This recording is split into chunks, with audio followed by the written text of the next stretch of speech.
Bill Morton. I was boatswain mate, second class.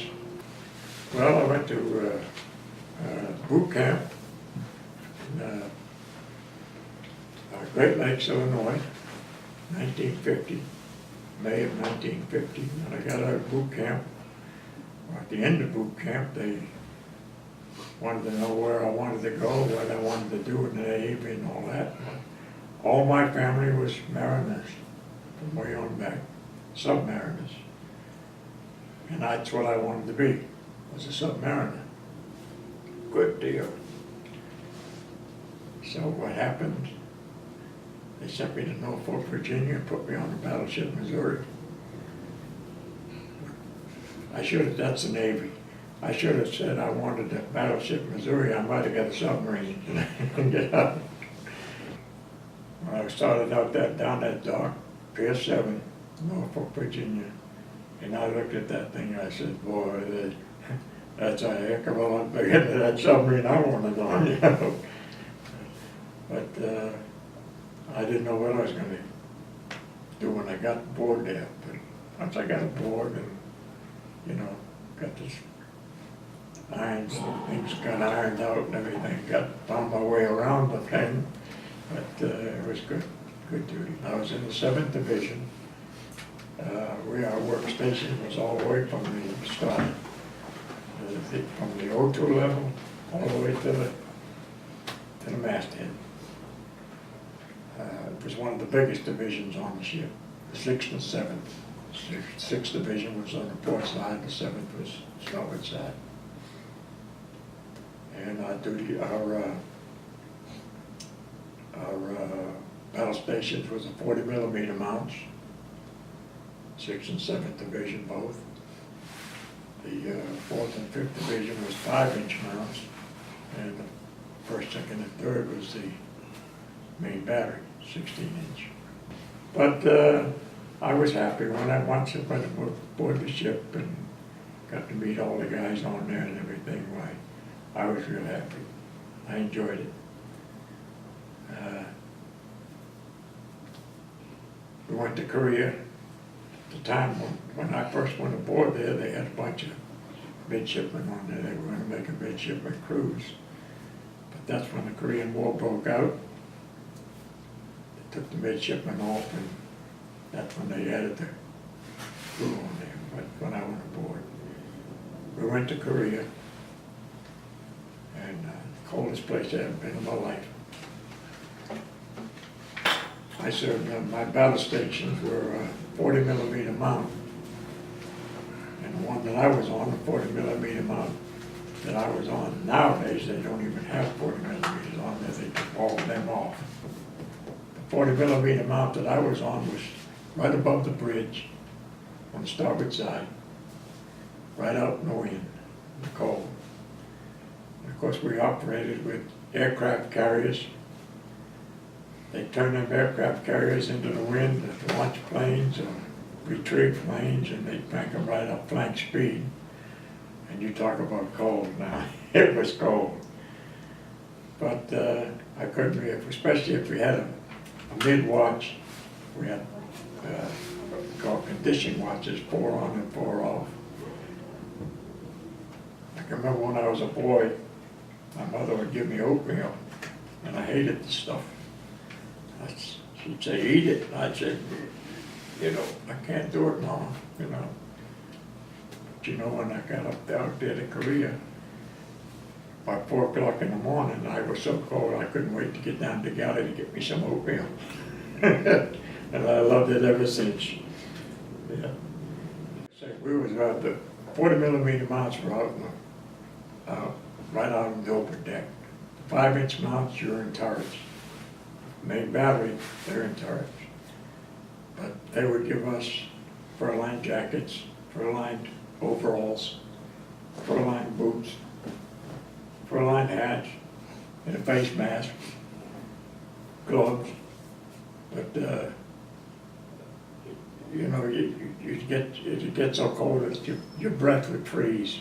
So you'd have ice all over your face, you know, on that mask. And it was just miserable. And you'd be up there for 4 hours at a time. And daytime it wasn't quite as bad because you would get some sun, you know, but the worst part of it was when the carriers would get ready to launch or to retrieve the planes, and they turn right into the wind. They'd crank them up blank speed, and that's 32 knots. That's a pretty good clip into the wind, you know. But that was a uniform we had. Everything was put on hand. Long-handled underwear.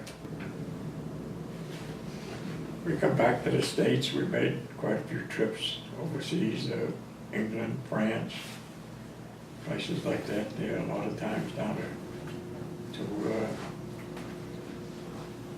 Cuba. And we come back and we went to Korea the second time. And I was board ship then. And I was a boatswain mate by that time. And I served all my watches on the bridge, boatswain mate of the watch. And our captain at that time was Captain Warner Edsel. And he was a submariner. Well, I'd get up there at night, he'd be sitting in the captain's chair, you know, and I'd be behind him there, you know, but I got to talking with him, you know, and telling him how I wanted to be a submariner and all. We got to be pretty good friends. And he would tell me stories about, sea stories about his journey as a submariner, you know. But you know, we went into Tokyo Bay, going into Tokyo Bay, clearing the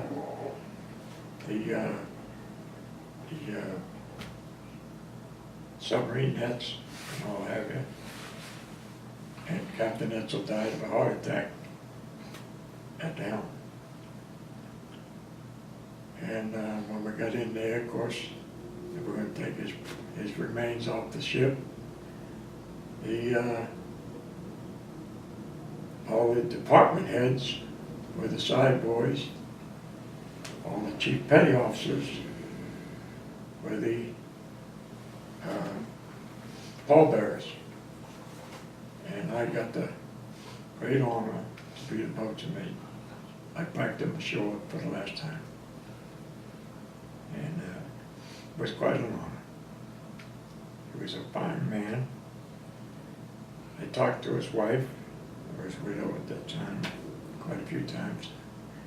And that's one of the nicest things that I got to do, for the greatest honor. But he was a great guy. And he got to call me, but the only thing I was ever known as when I was in the Navy, my name is Morton, Bill Morton, and I was always known as just Mo. And he got to call me Mo. And I kind of enjoyed that, you know, and the guys, you know what they would say about the guy who's picking up the old man, you know. But we'd go around, they'd have captain's inspection, and he'd come around. When he'd come to me, he'd say, "Morning, Mo," you know, stuff like that there, you know. But I enjoyed it. He was a great guy. And it was, to me, it was a great honor to be able to pipe him ashore the last time. I loved the Navy. I thought so many times about shipping over. By about the time it was time for me to ship over, I just decided I was going to come home and get married. And I said, well, maybe this ain't such a good duty for a married man, you know, be out to sea all the time, my wife at home. So I took my discharge, went back to Massachusetts, where I was born and raised, and I couldn't handle the cold weather up there. So I said, honey, I said, what do you say we go to Florida?